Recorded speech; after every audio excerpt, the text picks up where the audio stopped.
அன்பான நண்பர்களே, உலகத்தில் யாராவது வராங்கன்னா என்ன ஒரு ஆசையோடு போய் பார்ப்போம், எதிர்பார்ப்போம். பிரைம் மினிஸ்டர், சீஃப் மினிஸ்டர், அவ்வளோ க்ரௌடு இருக்கும்.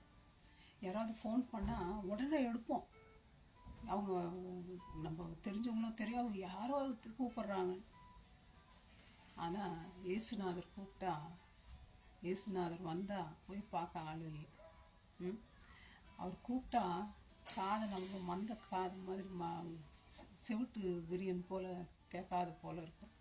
அதான் இயேசுநாதர் சொல்கிறார் ஐசையா 50, நான் வந்த போது ஒருவனும் இல்லாமற் போனது என்ன, நான் கூப்பிட்ட போது மறுவுத்திற்கு கொடுக்க ஒருவனும் இல்லாமற் போனது என்ன, மீட்கக்கூடாத படிக்கு என்னுடைய கரம் ஒன்று குறுகி போயில்லப்பா, விடுவிக்காத படிக்கு என்கிட்ட பலன் ஒன்றும் இல்லாமல் இல்லைப்பா, என் கண்டிதத்தினாலே கடலை வற்ற பண்ணினன்றார். இவ்வளோ பெரிய அற்புதங்களெல்லாம் செய்த தேவன். நம்ம கூட நினைப்போம் சில நேரத்தில் வருஷ கணக்கில் ஜெபம் பண்ணணும், என்ன ஆண்டவர் கேட்கலையா, நம்ம ஜெபம் போய் எட்டலையா, ஆண்டவரால் முடியலையா. நிறைய பேர் சொல்கிறது உண்டு, ஆண்டவருக்கு பலம் தான் எனக்கு செய்யட்டுமே. ஆண்டவர் தான் திரும்ப சொல்கிறாருங்க, இஸ்ரேல் ஜனங்கள் கூட பாபிலோனுக்கு கைதிகளாக போகும்போது அவங்க செஞ்ச பாவம் தான் ஆண்டவர் வார்னிங் கொடுக்குறார்.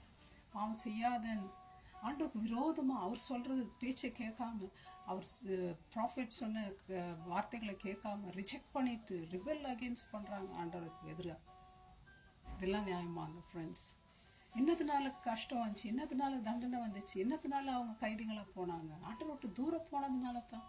ஆண்டவர் சொல்கிறாரு, நீ எப்பேற்பட்ட பாவம் இருந்தாலும், எவ்வளோ தூரத்தில் நீ பெரிய பாவம் செஞ்சிருந்தாலும், என்னுடைய பலம், என்னுடைய கரம் உன்னை பண்ணும். அதுலேருந்து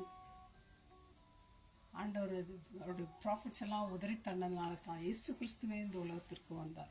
அவர் தன்னுடைய ஜீவனையே கொடுத்தார், தன்னுடைய குமாரனையே நமக்காக பலியாக சிந்தினார், ரத்தத்தை சிந்தினார், நமக்கு ரட்சிப்பு கொடுத்தார்.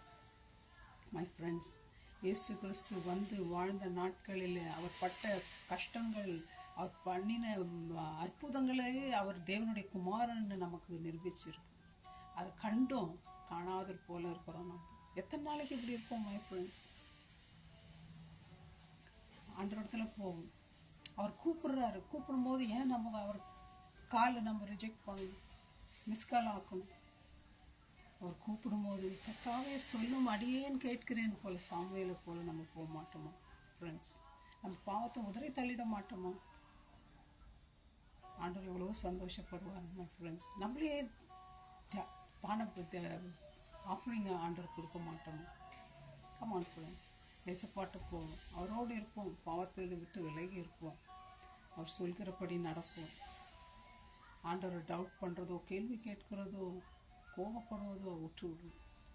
ஆண்டவர் நம் கண்களை திறப்பாராக இயேசுவின் நாமத்தினால. ஆமென். May God bless you my friends. Bye bye.